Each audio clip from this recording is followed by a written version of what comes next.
Little nervous to be talking about it. I'm not gonna lie to you. We're so cute. Bye. Hey, we have a photo shoot. It was so good. Just change our outfit. Thank you, sir. Hey y'all, welcome back to my channel. My name is Atanosa. I'm a lifestyle content creator and a self-image coach. And today's video is just going to be a little bit different because I'm going to be tackling a subject that I would normally not talk about because to each their own. But really this video is for myself and talking about some of the things that I've learned in this engagement era of my life. If you didn't know by now, I am currently engaged and we're getting married next year. I have a wedding playlist that is on this channel that you can watch, showing some behind the scenes of just like getting ready for the wedding. But in this video specifically, I just want to take some time to just kind of like share my inner thoughts about like how I have felt about myself. What are my thoughts about getting married and stuff like that. Moral of this story is that like, I'm hoping that this video will serve as one of those things that I watch 10, 20, 30, 40, 50, 60, 70, 80 years down the road into our marriage. And I'm like, wow, these were my inner thoughts and how I feel like I was evolving during this pre-wedding stage and what that actually like means for me. I'm a little nervous to be talking about it. I'm not going to lie to you, just because I feel like this is just a very like personal brainwave for me, but also I think it's just nice to just document these moments in my life. Let me take my last sip of coffee. So good every single time. Ooh. I'm not necessarily sure where to start this video. I don't know whether to share about myself or some characteristics of who I am or just my brainwave or how I grew up. I'm not necessarily sure because I do think having some context about who I am as a person is going to be helpful for the perspective that I'm going to share on my thoughts about marriage and how I feel about myself. I think that all of us or people who are getting married are coming from different backgrounds with different experiences, and that is going to shape the way that your ideas and your thoughts are going to be about marriage. These are just my thoughts. And so I think I am going to start just kind of giving you some context about who I am and where I'm coming from so that some of these things, hopefully, if you piece them together, make a little bit more sense. Today is currently August 2024. I'm recording this video. I am 30 years old. I live in Austin, Texas, and I live in Austin, Texas. But okay, so my background is I'm also Nigerian American. I was born and raised in St. Louis, Missouri. I have two parents who are Nigerian, who are immigrants. They came in the 80s here, and I grew up in Missouri my entire life. I went to went to school in a predominantly white area. So I went K-12 in the same school. I went to college in Missouri. I had my bachelor's in health sciences. I then moved over to Kansas City, where I was a college advisor, and I got my master's in education administration. After that, I spent the next, that was my intro to higher education, but I spent the next 7 to 8 years in higher education. And I had just recently stepped out of that career path and into marketing. I've always been on social media. I wouldn't say always, but I've been on social media since about 2013. So I was in college when I started my social media on Instagram, and it was very fashion focused. I have two brothers. I have an older brother. I have a younger brother. And so I'm a middle child. And just like anybody, like I dated around, found my footing, had some really great experiences, had some not so great experiences. I had my first real major heartbreak when I was, how old was I? We broke up in 2017, and that was just like a devastating heartbreak. My dating history consists of just dating a plethora of different men. I'm heterosexual. I'm a cisgender heterosexual woman, but it consists of dating a array of different types of men. I've dated outside of my race. I've dated in my race. I've dated Nigerians. I've dated Black Americans. I've dated Indian people. I've dated biracial people. I've dated a slew of people. I'm just giving you guys this context just so you get a snapshot of who I am. My parents are still married. They've been married for 36 years in November, which is really exciting to see and witness. There are very few people in my immediate family. And when I say immediate family, I mean like my parents' siblings, my aunts and uncles who have divorced. So marriage is something that is consistent in our family. And yeah. So that is just like a little, I think that's a good snapshot. Hopefully that is helpful to understand my perspective and who I am, just like as a person who navigates the world. But I'm going to go all the way back to just like my idea of marriage. I honestly, I don't even know how to say this. Like, this just feels weird talking about this stuff, but it's weird because I just feel like, again, like I didn't want to do this video because I just felt like I was just going to say things that people were like, oh my gosh. But anyway, it's the internet and I'm putting this out there. I have actually been one of those women who's always thought about marriage. I've always planned my wedding. Like I've had a Pinterest board for the past decade. I'm just being petty. And like, that's probably my favorite thing to do is go back through my Pinterest board and to just see what my interests were, what my aesthetics were. I had all these ideas. But I have always just loved weddings. I've loved the dresses. I loved the decor. I loved the love of anything. Like I'm Aquarius. I didn't say that. I'm an Aquarius and I just like love people. I love humanity. I love making sure that people feel loved and cared for. And I just love love. I just think it's such a beautiful emotion to have and to hopefully get to experience. And I think as I grew up, I was so focused on finding that love with somebody. And as time progressed and I was dating and things just weren't working out and I was having bad experiences and I was just learning more about myself, I started to shift what the idea of that type of love was going to look like in my life. But I still like love. I loved watching people get married. I love seeing people in relationships. I love watching people get engaged. Like it just like brought tears to my eyes because I just love that aspect of just like pure happiness when somebody is finding their person in life.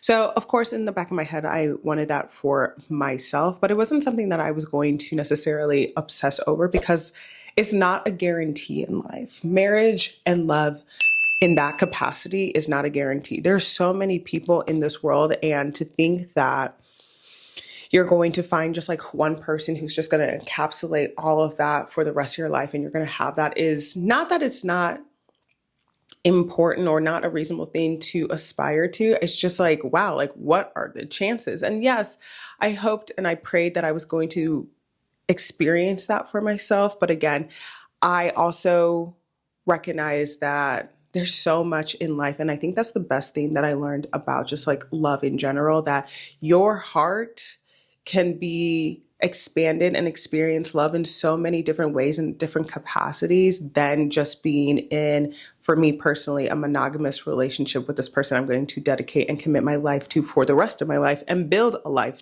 with. So, and the moral of the story is just like, yes, I wanted to get married. I was hopeful that I was going to get married. I dated. I loved dating. I loved getting to know people and stuff like that. But it just like wasn't working for me for a long time, or what it felt like a long time, mind you. Like I don't want to ever come across that like 30 is old. There's a lot of life, fingers crossed, ahead of us. And so 30 is not old. But there are some life experiences that you hope you get to experience. And marriage, of course, was one of them. So I guess let me quickly tell you about like my dating experience, specifically with, I'll give a quick snapshot of my past dating experiences and I'll give my dating experience with my fiance. So my dating experience, I think my first boyfriend I had was in college. I think I was like 19, 20 years old. And I truly, honestly thought like that was going to be the person, my person. I thought that was going to be I thought I was one of those girls who was like, oh, I'm going to date one person and they're going to be it. And for a long time, I really did think that. I experienced a lot of heartbreak in that relationship. I experienced a lot of emotion, a lot of ups and downs. And I think it was just like a clear indication of like, I was growing and changing and other people were growing and changing and figuring out life. And I just had this mentality that we were going to grow and change together and that we were going to have very similar morals, values, and ethics just because we had similar backgrounds. And that is not the case. That is not the case.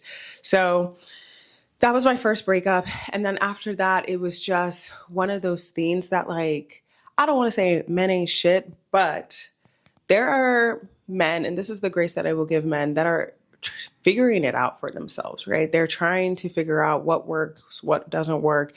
They're hearing from their friends, their dads, their uncles about, like, yeah, you need to da-da-da-da-da, which we need to teach our men better. We need to teach our men better. So I felt like I was getting myself into situations where men were perceiving me as somebody who was, like, naive and innocent. And so they were taking advantage of me. And mind you, there was a lot of personal work that I needed to do before really stepping into these relationships. I think dating after college is a wild time. And if you are somebody in that age range, so like 22 to like 26, this is my PSA to you. Please take the time to be by yourself and learn about yourself and figure out what boundaries look like. Figure out what your yeses and nos are. Figure out what your red flags, yellow flags, and your orange flags are, and your green flags are. Because the real world outside the bubble of college is crazy and it can be very dangerous. So please be careful. Please have all the fun in the world, because that's all I want. But I want you to be aware of your surroundings and aware of the people that you interact with. Okay, moral of the story. So I just wasn't personally equipped to deal with the dating world. And I think I was interacting with guys that I thought were cute. You know, like when you get out of college and you're like, here is the checkbox. They were really meeting the checkbox. And then you learn about people. You learn that people do some wild stuff that's just like not what you're used to. And so you have to kind of acclimate to this, like, I start to acclimate to this mentality of, like, I don't put anything past anybody. Like, people do some wild stuff. If you've ever watched Law and Order or Discovery ID or stuff like that, or people who do wild shit, you'll know, like, you can't put anything past anybody. It might be the nicest person, but you don't know what they do behind closed doors. So in my dating era, I just was interacting with people that on paper, cool. First date, cool. Second date, cool. And I started to get numb. I started to get numb with myself, and my self-worth started to just kind of deplete. And it was just like a scary time. Now talking about it and looking back, it was a scary time for my self-worth to be depleted. I think I was just allowing anyone who was giving me attention to come. Like, I think the conversation with my friends was like, who are you going out with? Who are you seeing? Who are you doing this with? And it's just like, that's not what we need to be talking about. But that was just the era. Anyway, people came and left. I had my ups and downs, lots and lots and lots and lots of emotions. And at that time, I had a teacher friend who, oh my gosh, shout out to her, because she was really my therapist, who really allowed me to lean on her and learn more about myself. Then I got into grad school, was dating. Oh my gosh, I wish I could go into detail about some of my dating stories, but I won't do that to y'all. I won't do that to myself, and I won't do that to the other people. There is no reason I should be putting out people's business out there. And I have before, so I've learned my lesson. But I've had some crazy dating stories, and looking back, I'm like, what was I thinking? Let's fast forward. I moved to Austin, Texas, kind of thing. And I had this mentality that I was like, I'm gonna find my husband in Austin. I was here right before the pandemic hit. And so, like, dating was just, it was sparse, it was scarce, and it was okay, because I was like in a new city. I'm just enjoying it. It was a pandemic, like, chill out. I started going to therapy, and therapy truly was a game changer. I wish right now I could say that this video was sponsored by some therapy group, but we're not there yet. Anywho, but therapy changed my life. Therapy changed my perspective. Therapy was truly the kickstart to rebuilding my self-worth, rebuilding my self-love for myself, rebuilding my self-image, specifically when it came to dating. And so I started to do that. And then I remembered that in 2021, I was on the apps, guys. I did not think that I was going to meet my fiance or my husband on the apps, but here we are. I was on the apps, I was in therapy. I was rebuilding all of these things in a space that I was like, hey, it's also like, you're 27 years old. You want X, Y, and Z for yourself. Like, what are you doing to grow yourself? Like, how are you becoming the best version of yourself for your future partner? How do you expect that your future person is going to be X, Y, and Z, or this list of things, and you are not that for that person. And so that question really changed my mentality. So I went on my first date with my now fiance, and it was cute. It was cute. So we're going to shift on over to just like my dating life with my fiance. So like I said, I was in therapy. I really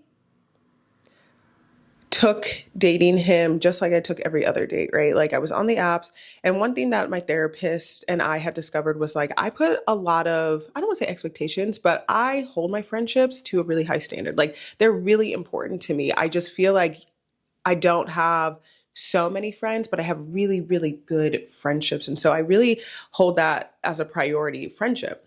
And so when we were talking, we just kind of decided, she asked me, she was like, so why don't you date people with that in mind? Like, why don't you hold them to that same level as you would hold one of your girlfriends? And I said, you're so right.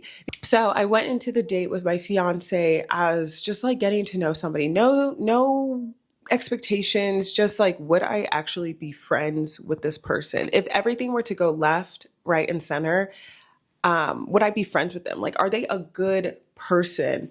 That is what I was trying to decide with this date. And so that is a whole different story. I was going to start telling the story about our first date, but that's not what this video is about. Anyway, I went on the first date. We had a great time. We really kicked it off, but I also was redeveloping my boundaries, what I needed in a relationship, what was going to make me comfortable, what was going to really showcase to me who you were as a person. And so like I did all these things, X, Y, and Z. By the second date, me and my fiance had started dating. We were in a relationship and it was crazy. It's been a whirlwind ever since. Every day I look at him and I'm like, I barely know you. I just met you. But it was in our first year that I was just like, I'm just getting used to being boyfriend and girlfriend. And he was on the wavelength of like marriage, like you're the person that I want to be with. And I was like, it took me a little bit of time to come to that realization that he was going to be the person that I end up with. I knew it in the back of my head, but to voice it and to be like, I don't even know if I can be a good girlfriend, like let alone somebody's wife. That's crazy. But as time went on and like I had this philosophy, I was like, I want to see somebody in every season.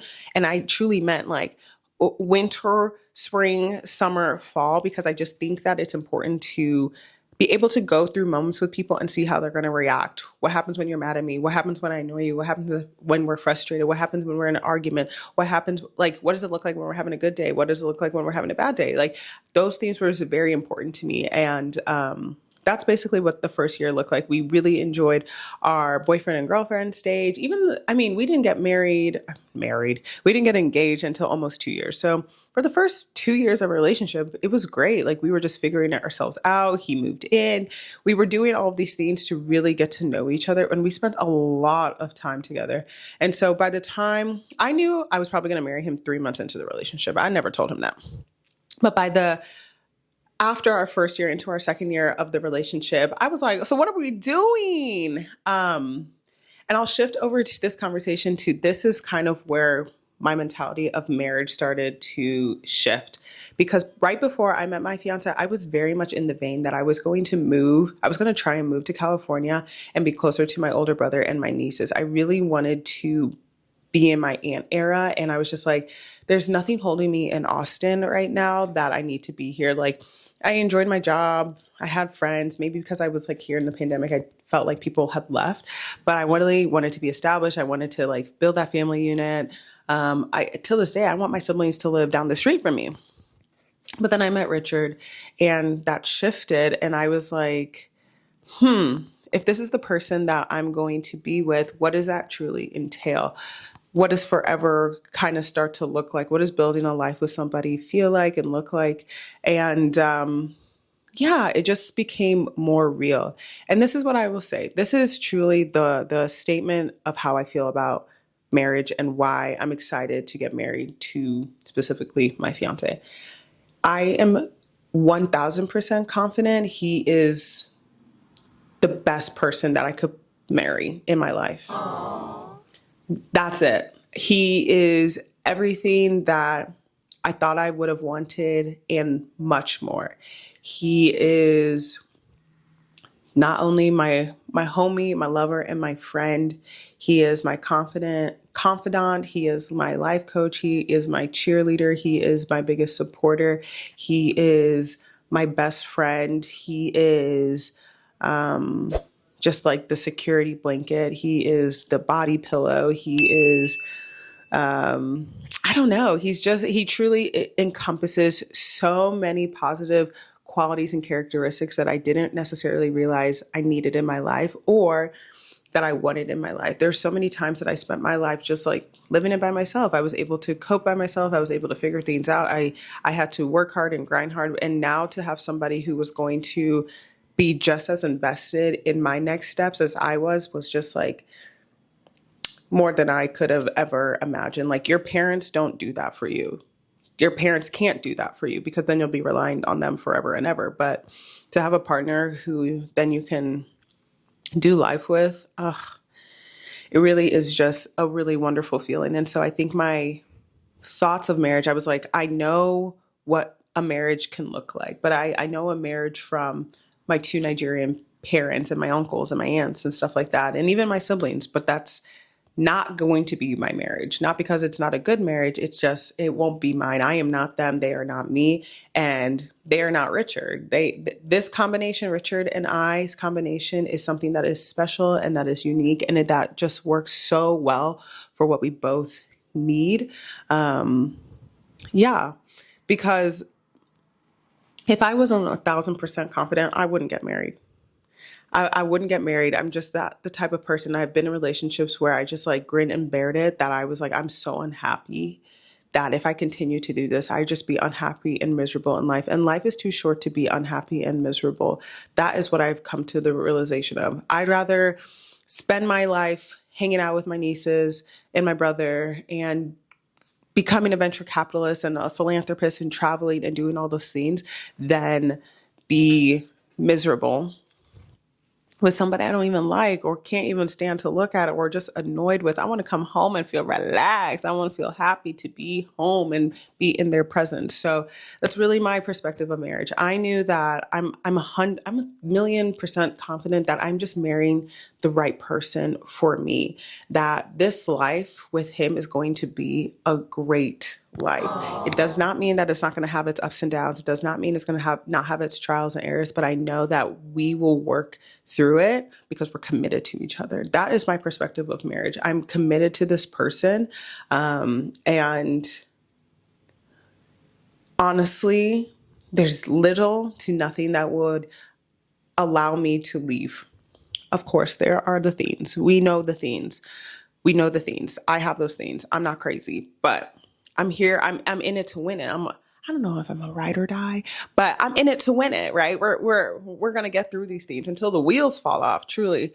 So there's that aspect. There's also another aspect of like, how has this made me feel to be entering into this wife era, right? Like girlfriend era, I was cool with. Fiance era, I love fiance era. I really do. And now to step into wife era feels very interesting. I'm not even going to lie to you. I think there's just there's so much like wife content out there and mom content out there, right? And these are two big titles and big roles that women step into that I find to be, I don't want to say controversial, but I do find that there's a lot of like discourse around it. And I've truly been in this mentality of like, I'm going to hopefully make it my own. I understand it's like a job. Like, I wouldn't say that what the job description is or what it entails, but I do think it's something that you can write for yourself. And this might be a very naive statement that I'm saying because I'm not a wife, nor am I a mom. I have a dog, and that's about it. But I hope that in our marriage that stepping into these roles, I continue to write the description for myself. I'm going to do what works best for us, for this, right? I don't want to slip into the societal expectations of what society and other people have for people who are wives and people who are moms. Because like, if that doesn't align with either what I'm good at, what I want to do, and what has to be done, what am I doing here? Like, people are so judgmental, which I think is so interesting, right? Like, I understand you want the well-being of your relationship. You want the well-being of your children kind of thing. And sometimes there are best practices, but for people to judge other people because they might do something else or have chosen a different path is crazy to me, right? I'm only concerned about my relationship with my husband, and I'm only concerned about my relationship and the well-being of my future children. That's it. I have taken so much time to learn about this person and to learn about how our relationship best works, and I'm going to do things that work for us at the end of the day. Point blank, period. It might not be conventional, nor do I need to tell everybody what's working, right? Maybe from a heart to heart, time to stand for it, people looking for advice or they're struggling.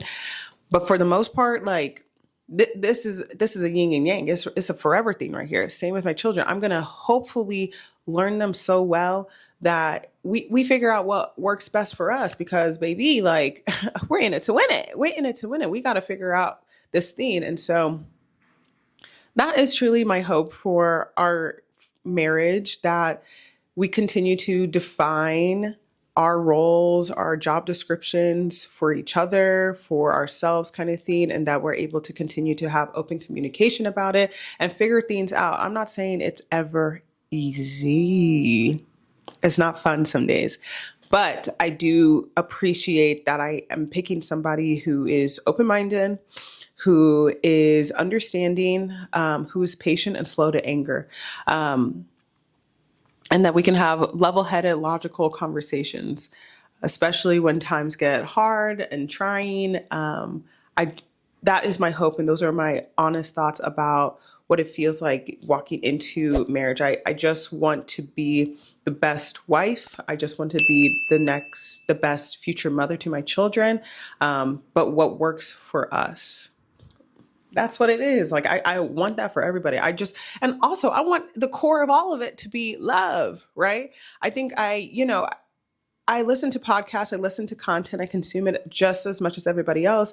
And one thing that makes me sad sometimes about like relationships, especially when kids enter, is that you just miss your person. Richard's my best friend. Like, I am sad when he like goes on a trips. I am sad when he's distracted with like work or football or whatever, like, because like he's my person and I want to be around him and I want to talk to him and I want to interact with him and I want to do these things. Those are the things that like make me sad. And I don't want all the things in life to pull us apart and it become resentful for each other. Cause I know we're both trying to do our best.